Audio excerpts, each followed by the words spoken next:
happening, gang? It's your boy Retro back again with another reaction video. Yeah. Today we got another huge update. I know you guys could probably already tell it's going down just by that title alone. Today we got Fox News The Five host Harold Ford Jr. Oh my goodness, let me just say he is competing neck and neck in a race with Jessica Tarlow for the award of who has the most or who's been affected the most by that Trump derangement syndrome in this newest segment. Oh my goodness, it's hard to watch, guys. We're gonna get straight into it, see what's going on there, what's got his Trump derangement syndrome flared up. I'll save my thoughts. Make sure you guys hit that like button, that subscribe button. Before we even get into it, guys, make sure you hit that like button, also that subscribe. But without further ado, let's jump into it, guys. Judge, it's a good point. Joe's on vacation again. Harris is distancing herself from the White House or campaigning. So for the 1000th time, who is running this country? Yep. You know, I wish I had the answer. I obviously don't. I think we all think of the same person who has installed many of his former aides in the Biden administration. But, you know, this is what happened with Joe Biden. When he ran for office, he was that moderate, okay? And he was in that Trojan horse as a moderate. He backs up into the White House, and all the progressives that you can't even recognize for who they are go running into the White House. But Jesse's right. This is the one area where you truly cannot separate Kamala Harris from Joe Biden, because it's not only I was the last person in the room, but the quote goes on, and you feel comfortable. I do.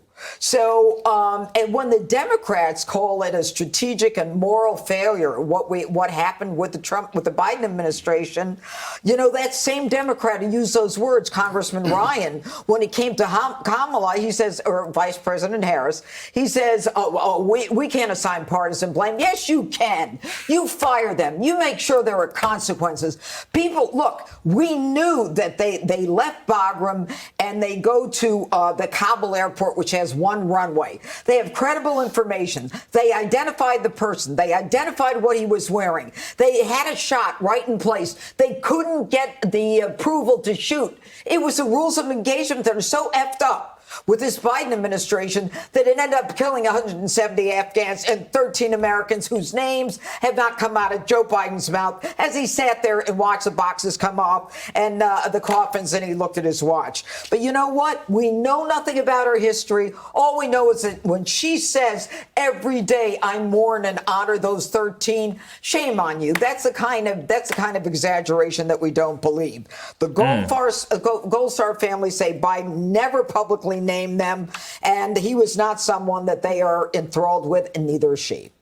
So Judge Janine did not come to play today. I mean, and rightfully so. You got to think about our soldiers lost for the negligence of Biden administration, Biden-Harris administration, guys. We got to lump the two together. And I'm glad Judge Janine is able to point this out so well. You know, we can't keep trying to separate Kamala Harris from Biden, everything that's negative, and then lumping them together when it's something they deem to be good. I mean, come on, guys. If she's with him, she's with him. If she's not, she's not. But we can all see that she's been with him for the last 3.5 years. And he was not someone that they are enthralled with, and neither is she.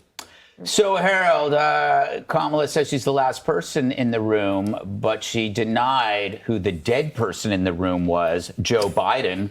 Shouldn't she be held accountable for that? I'm just glad you didn't say we talked about this in the green room. This was a colossal and catastrophic failure. Watching the president walk with those families, President Trump today walk with the families at Arlington, reminded me of that. The disappointing thing for me in all this is twofold. First, I have yet to hear a real accounting of what happened.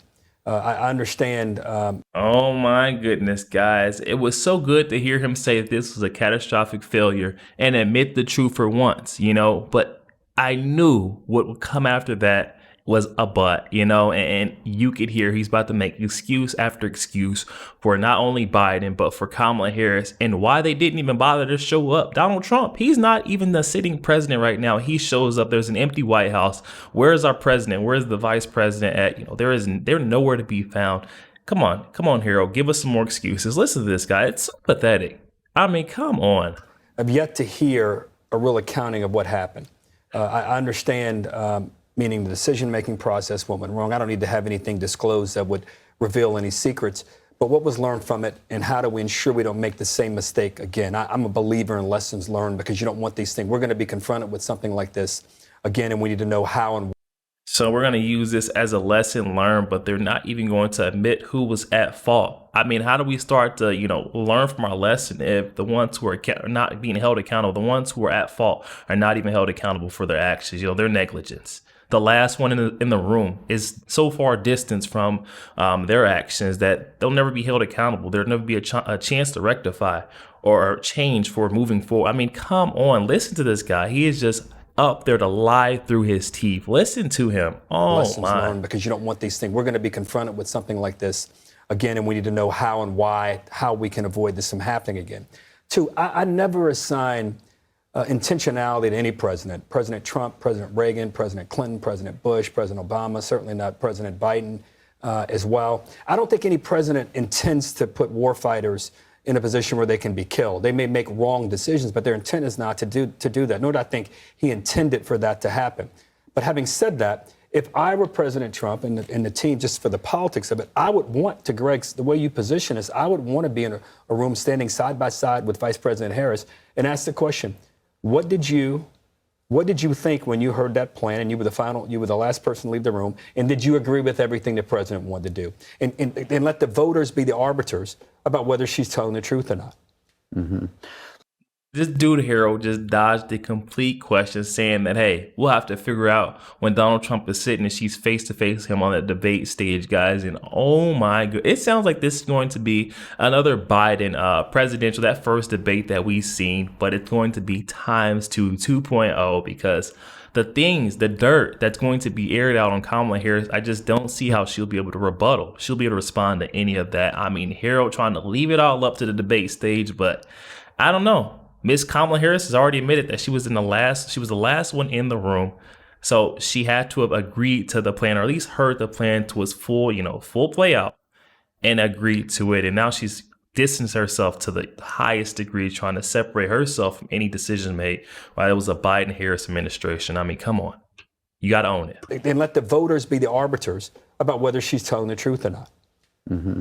Last word to you, Dana. Take it wherever you want. Okay, I shall. Thank you very much. Mark Halperin, the political analyst, he has this point that at this time in the campaign, you always look at who's winning that day's news cycle. And last Friday was the first day in many weeks that President Trump was able to win the news cycle, and that was when RFK Jr. endorsed him, and we'll talk about that more later. Today, Kamala Harris ceded the field to him. The only news she made today was about wanting to renegotiate the rules of the debate. Mm-hmm. He instead made a lot of news by being there with the families and then going and taking questions from the press when he went to his event, and he has that event in Detroit today as well. She was so eager to be a part and to be seen, like in Veep, right? Like, I'm with the president, I'm here, I'm with the president, I'm doing everything. But that the other night when Joe Biden, a week ago tonight, said, and Kamala Harris, my vice president, was the tie-breaking vote on the Inflation Reduction Act, and he's waiting for the cheers. Everyone claps except for her. Mm-hmm. And she just sat there like, oh, I know this is one of my biggest vulnerabilities. But it was like breaking up with somebody who was super sentimental, and they have all the pictures, and your name's carved in the tree, and the stars are named after you, and then you break up and you can't erase it. President Trump is making sure that she's not going to be able to separate herself. We're not going to be able to forget that she was part of Biden-Harris is in the title. I don't think it was appropriate to bring that up on live TV. Which one? What?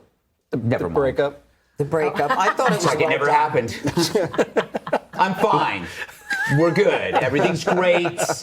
Got a dog. And things are moving along, shows are okay. Yo, there we have it. Greg Gutfeld is an absolute clown. And that was not inappropriate to bring up on. Oh my goodness. I about fell out my seat. But oh my, can you guys get a load of this Harold Ford Jr. and that Trump derangement syndrome? I told you guys it was record-breaking Trump derangement syndrome put on display. I mean, the left doesn't want to be held accountable for any of the actions, when Biden and Harris were in office the last 3.5 years together. All those policies underneath that administration, Harris is supposed to be just separate from it all, like she was not a part of the Biden-Harris the Biden-Harris administration, guys. It just doesn't make sense to me.